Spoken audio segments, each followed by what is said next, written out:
And hello, good people of the internet. It is I, Tommy Kelly. This is Adventures in Woo, and welcome to Flagstaff. We have done a number of videos here before. It's a lovely, lovely scenic area just over the border between Republic of Ireland, not that we ever say Republic of Ireland unless it's the football team, and Northern Ireland. So Ireland, Northern Ireland, just on the border to the north of it. So we are in Northern Ireland, and it has a lovely kind of amazing view of over the coast. We have Meath, Carlingford and Warren Point, I think, Rostrevor, that kind of area behind me. So it's really, really nice. My mum's family is originally from this area. So back in the day, when she was a child, she would have grown up here, in and around here. So what I wanted to talk today about is kind of just over the last year and kind of put it all together and what happened, what I did. In a kind of end of diary, end of year type thing. And I know sometimes this can be quite boring to listen to when other people are talking about their year, but it's important for me to be able to kind of make sense of all of these things and put all the kind of different disparate stuff together so that they all kind of cohese. The kind of year I think really started, why I'm doing it now rather than January, the video now, is because it really kind of started on the 21st of December when me and Spuds did that ritual, the great... not connection, I can't remember the word of it, the great alignment, whatever that was.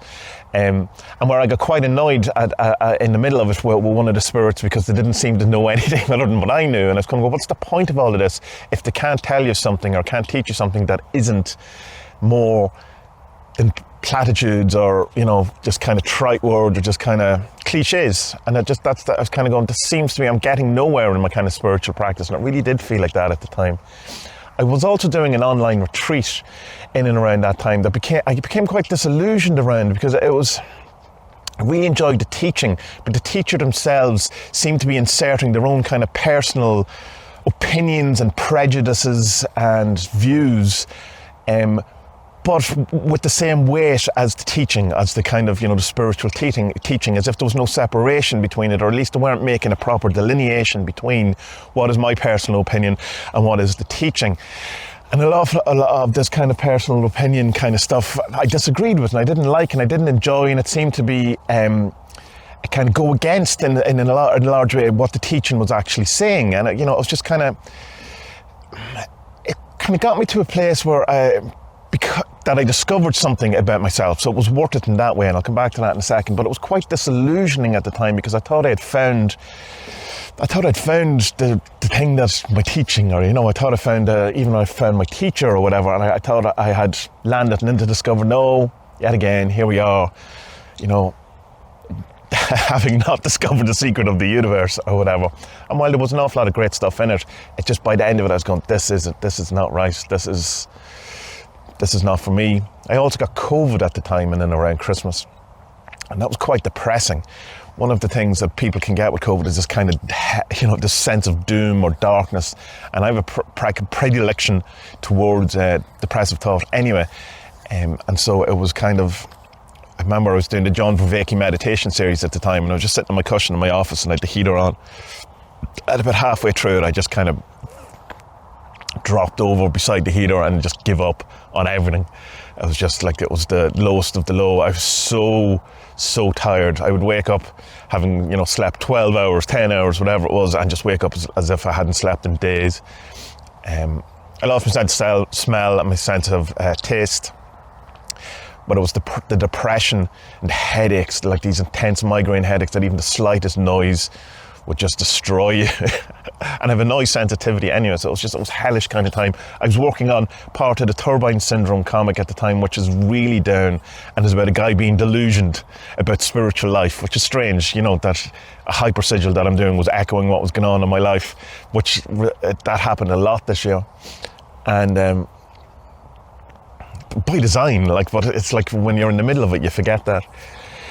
And there was a point just around that whole kind of Christmas where the whole thing seemed pointless. I was completely disillusioned with everything. I wanted to delete all of Adventures in Woo. Really very close to one night.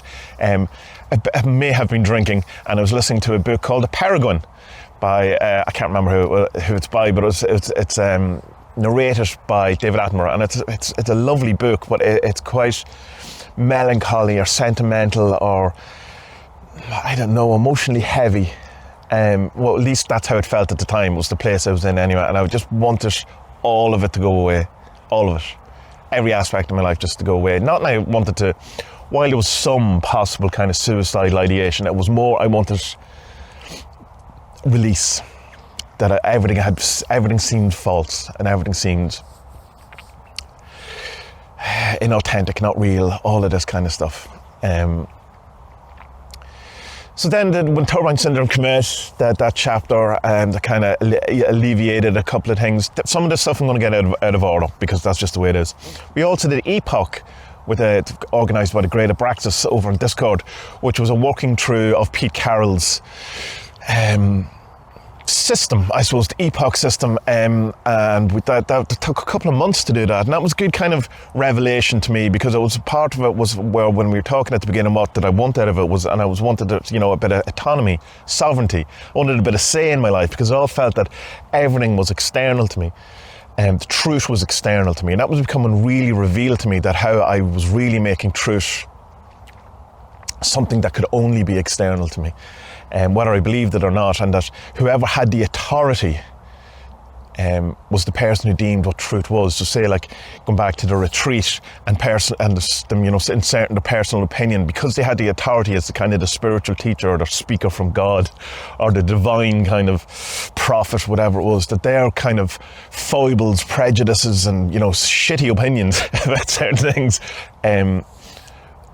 were given a quality that they didn't deserve, that were given a gravitas that they shouldn't have. And it's like that kind of thing that when you put authority or truth as outside of yourself and given to an authority, that it's even if when you don't believe it, it feels like you have to accept it, because they're the ones who get to divine what truth is. And so that was quite what I was getting into the Epoch. That's what I wanted. I wanted to return that home. And it was interesting, by the time we got to it and we did a video call, that's where I was then by the end of it, that I felt that I had brought truth, the arbiter of truth, home to me. The therapy started up again, the counselling. That was really helpful.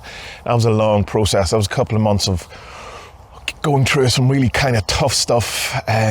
Again, mostly a lot of it was around that kind of putting the truth outside me, and what it was born out of kind of, I suppose,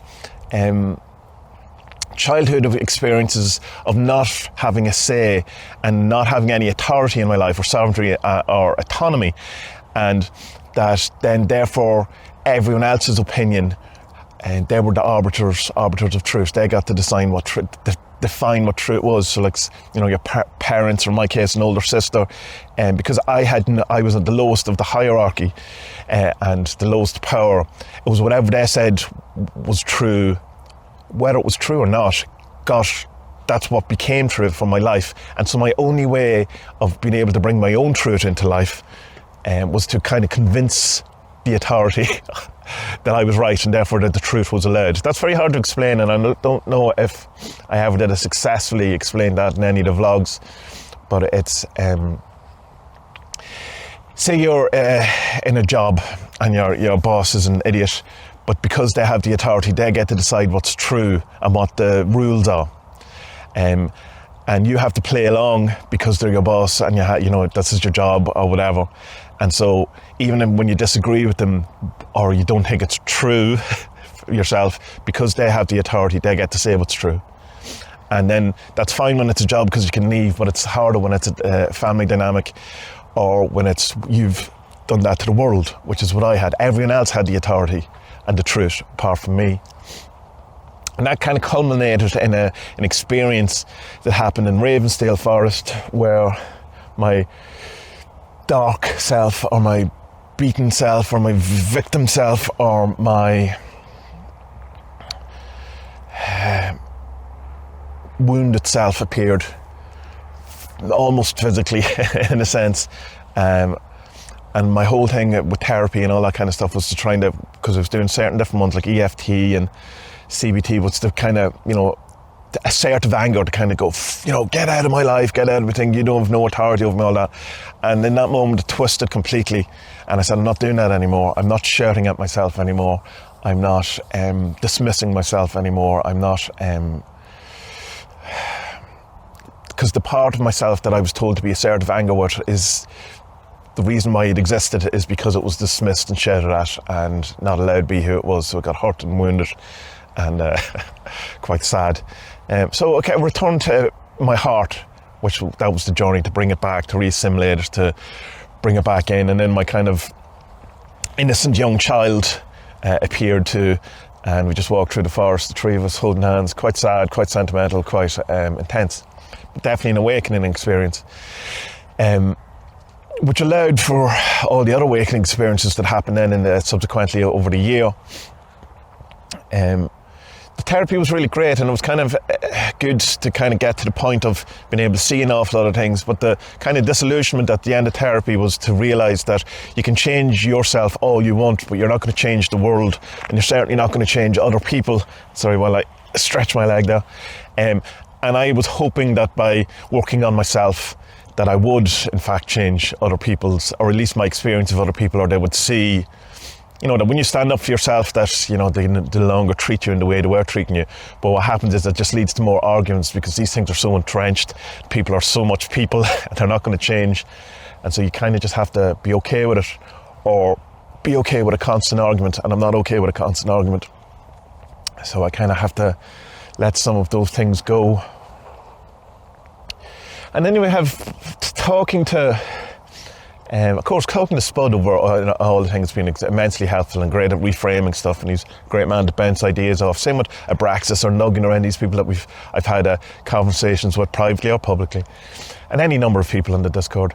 But big props to Duncan Barford for a couple of conversations early in the year, maybe mid-year, I can't really remember, where he really kind of was able to mirror back some of the things that I was doing and saying, and, you know, that were quite obvious to probably everyone, especially him. And when I seen them, you know, absolutely being seen.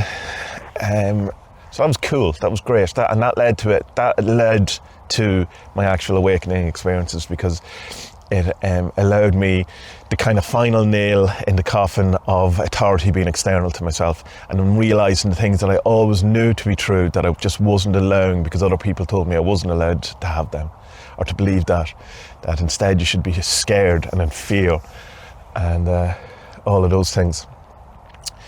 There was one particular one which was really, really nice awakening experience. It was very, very surreal. It was very, very bliss. And I was in a garden. I was in a monastery, actually, in the monastery garden. And I realised that I was in the Garden of Gethsemane, which is the place where Judas betrays Jesus. But I was also looking around, and every tree there, it was kind of the notion that this is the tree under which the Buddha gained enlightenment. And kind of in hindsight, looking at that thing, it's kind of like going, at every point, the nature of this place is the place of ultimate betrayal and ultimate enlightenment.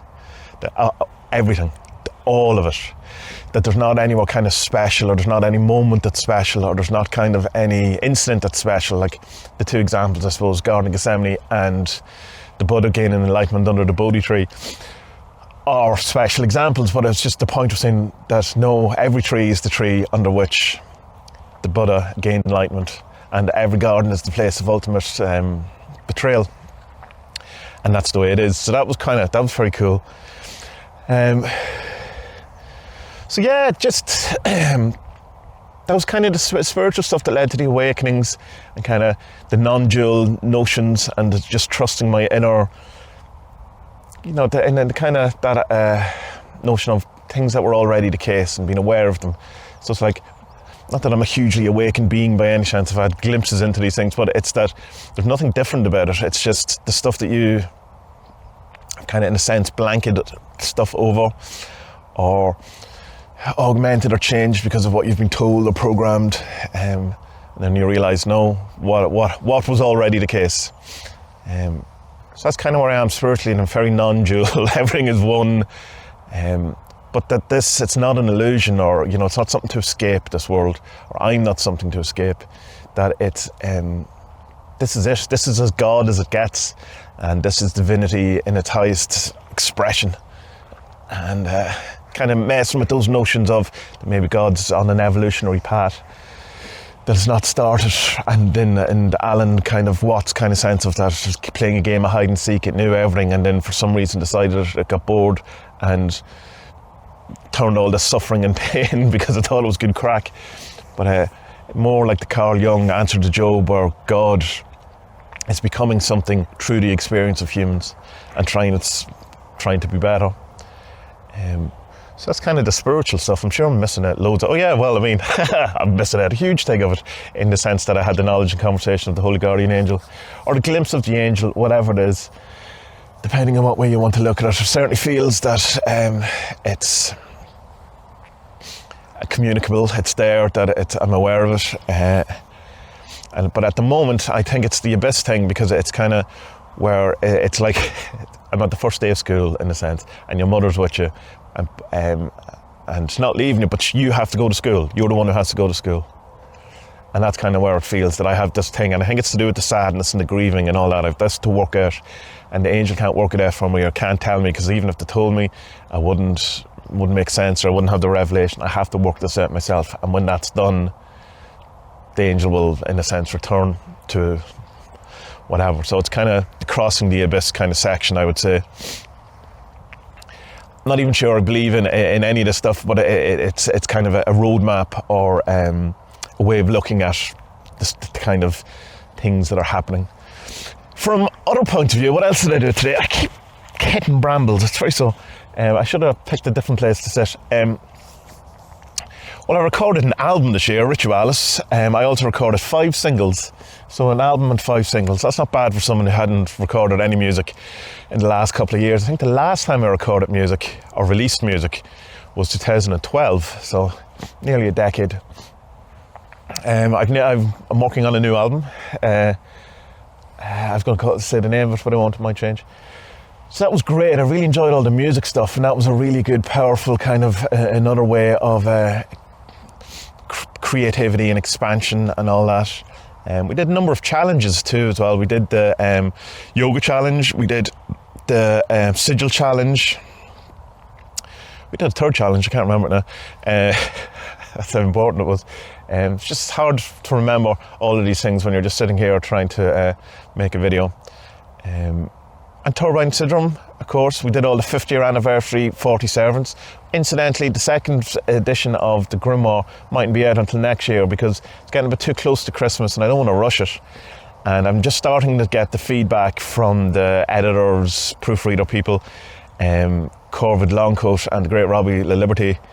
And so I don't want to rush it. So it might January, February, possibly something like that. There's no big rush anyway on it. So all the 5th anniversary stuff was great. I, of course, have announced recently on Discord and Patreon that I'm doing a new deck with Duncan Barford about the Nidana's 26 card deck. If you want to know more about it, check out Patreon.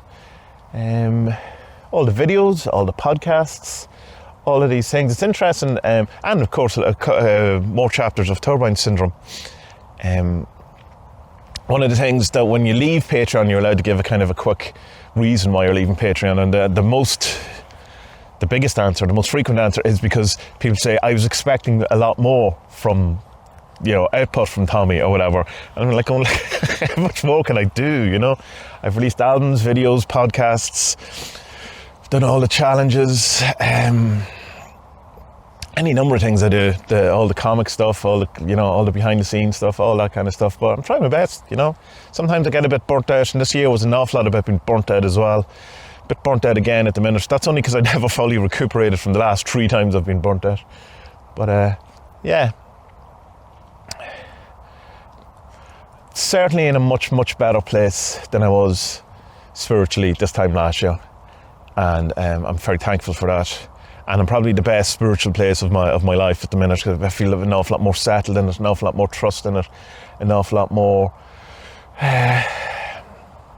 allowing my own kind of feelings around it and my own kind of truth around it. And that whole thing of being able to take the truth back from authority and give myself the authority, which wouldn't have happened without the awakening, it wouldn't have happened without the therapy, it wouldn't have happened without the 21st of December with Spud, it wouldn't have happened without Duncan Barford's fantastic interjections during Zoom calls. So that all started with the great conjunction. Finally my brain got there, ritual that we did last year, and I think that set in motion. The epoch stuff as well definitely was a huge factor in it. All of these things. So, yeah, an album, 5 singles, 3, possibly 4 chapters of Turbine Syndrome. And yeah, the Turbine Syndrome, the hypersigil stuff, when there was a whole section where the musical instruments get broke, all of my kind of music computers broke around that kind of time, and that was huge turmoil. And that was part of my kind of realising a thing that I did, was that a part of my brain would take anything bad that happened to me and say that it had done it, like it was like an external demon or something that had control over me. And being able to realise that took its nadir when I got my new Cintiq. And on the day I got the new Cintiq, I dropped something on it and kind of marked the screen. And it's not a cheap thing by anything, it's a drawing tablet. And I was like, I hadn't even got it an hour and I've already scratched it. Not just a minor scratch too as well. And immediately there was this kind of sense of, no, you deserve that, how dare you, think you can have anything nice. And seeing this, again, this externalization. But it was only, of course, its power was only in hindsight. It couldn't tell you in advance that it was going to do anything. And that's such relief that gone, that exercise, that demon. Yeah, no end. That was literally tormenting myself. That was part of the wounded part of me, the darkness, the shadow, and the reintegration of that all. Like a lot left to do in that. Obviously, I have a lot of work to do. But yeah, what's the lessons I've learned from this year? That disillusionment comes from putting too much or expecting too much from the world and other people, which is kind of almost a description of the first noble truth, right? Or the second noble truth. You want things to be different from what they are. You expect it, and then when they're not, you have a reaction. And the fundamental nature of it hasn't changed, just your reaction has changed because you had put something on it that it wasn't. So good, people on the internet, it turns out that I had not erased old videos from this SD card, and it cut out.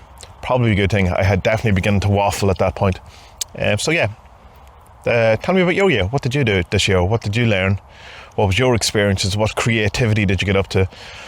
What did you do? What did you learn? Who are you now that you weren't this time last year? And next year, I hope you have a wonderful year. I hope we continue the growth that I've had. I hope we continue the growth you've had. And I hope we finally get out of this pandemic. That would be nice. Taking the lessons, of course, that we've learned from it. And the new view that we could possibly have. So, good people of the internet, may you be well. I hope you had a wonderful year, even if it was tough like me, that you got something out of it. But I do hope it was wonderful, and I hope your best days are ahead, and be well.